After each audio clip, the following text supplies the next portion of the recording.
Community kitchens are about fun and friendship. They also help you learn about making healthy food choices. Most people enjoy eating at home, going out for a meal with friends, or sharing a birthday cake together. We all know that food helps us to keep our bodies healthy for the work they do. But what is healthy food and nutrition? There is so much choice and information when you go shopping these days, it can be a big job. Will I buy this bread or that cereal? Should I buy low-fat milk or full cream milk? What does all that information on a food label really mean? This can really make your head spin. Hi, I'm Josh. I'm a community dietitian and I also work as the Community Kitchens project officer. One of the key aims of Community Kitchens is to promote healthy eating. In this segment, we're going to talk about healthy eating so you can make the right choices for what to eat both in the community kitchens and in your home. Foods contain different components that our bodies need to function properly. Carbohydrate, fat, protein, vitamins and minerals, fibre, and water. Each component has a particular role in our body. Carbohydrates and fats supply energy. Protein builds muscle and tissues. Vitamins and minerals help to break down food and convert it to energy. Fibre helps maintain a healthy digestive system, and water is needed to carry nutrients around in the body and prevent dehydration. We need all of these in the right proportions for our bodies to function well and stay healthy.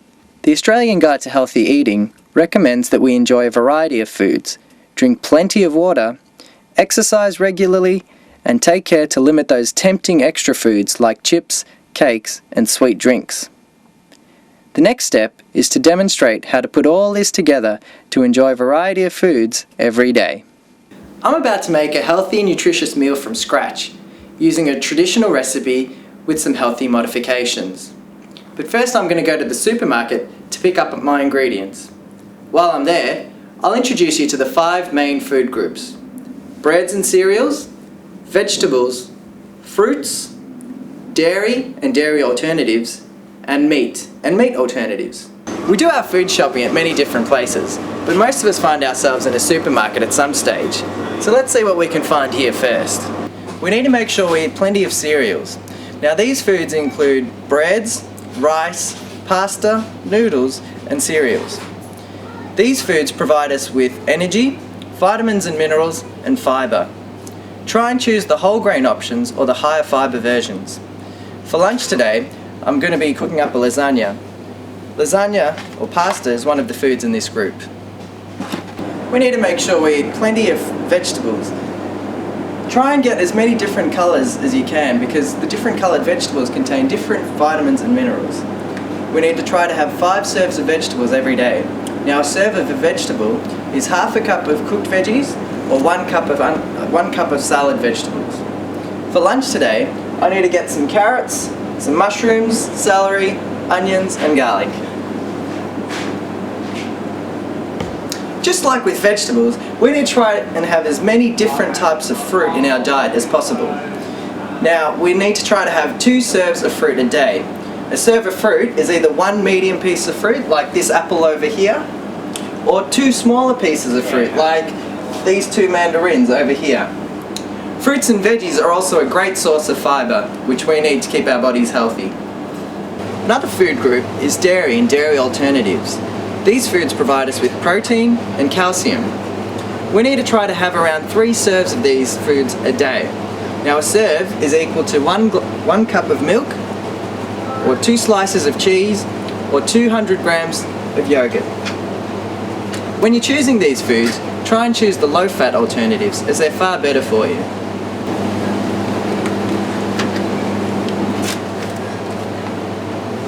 The last food group is meat and meat alternatives. These foods provide us with protein and essential minerals like iron that we need to get by every day. Foods in this group include beef, pork, lamb, chicken and fish.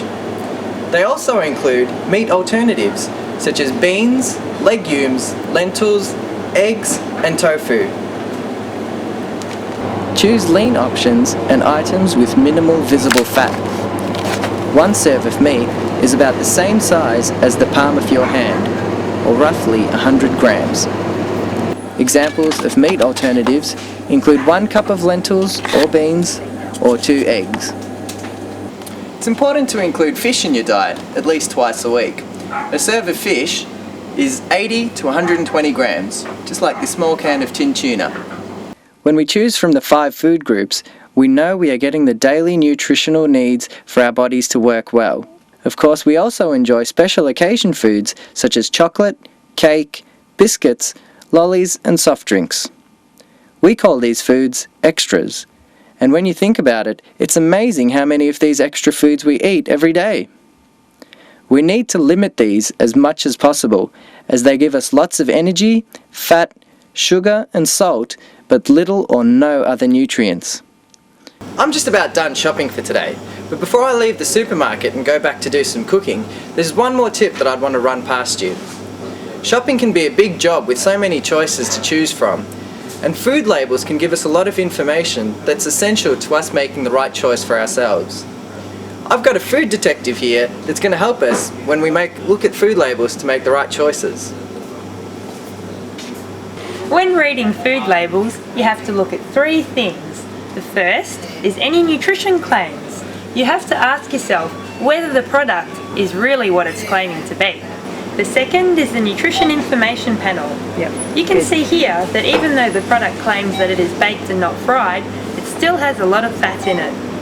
As a general rule, better choices should have less than 3 grams of fat per 100 grams, less than 10 grams of sugar per 100 grams, less than 420 milligrams of sodium or salt per 100 grams, and more than 3 grams of fibre per serve. Be sure to use the 100-gram column to help you compare similar products. The third is the ingredients list. Ingredients are listed in descending order of weight, from largest to smallest in quantity. It does pay to take the time to read food labels. You will get better at it with practice. Food labels are really important tools to help us make the best choices when we're picking out our ingredients for community kitchens. We're almost done shopping here, so I'll see you in the kitchen. Using our label reading skills and different cooking techniques, we can change or modify our recipes to make them the healthier option. When you're cooking with your community kitchens, there are a few checks you can use. The first check is to modify the types of ingredients you use. Change to low-fat ingredients instead of high-fat versions, for example low-fat cheese and milk. Reduce the amount of high-fat ingredients in a recipe such as butter, cream and oils. Reduce the amount of sugar in a recipe or add in fruit to sweeten a recipe. Buy lean meat or remove all visible fat from meat or skin from poultry before cooking. Add unprocessed bran or use wholemeal flour to increase the amount of fibre in recipes. Cook in healthy oils like olive or canola instead of butter. And add extra veggies anywhere you can. I've got here today a traditional lasagna recipe. But what I'm going to do is make a few modifications to make the recipe a bit healthier.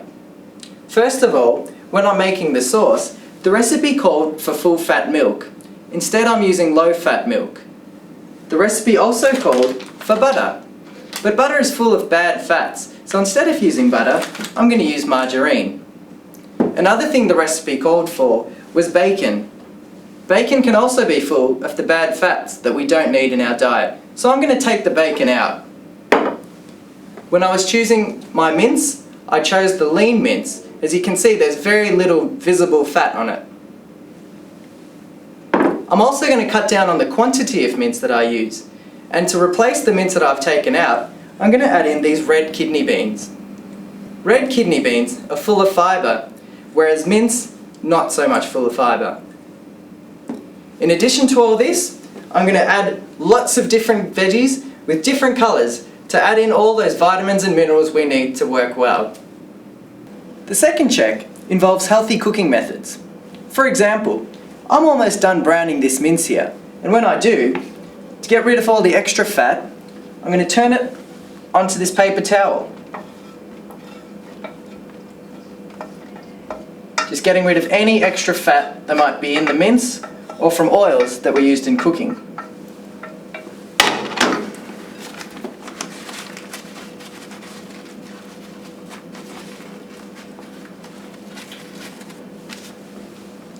Later on, we're going to be baking our lasagna.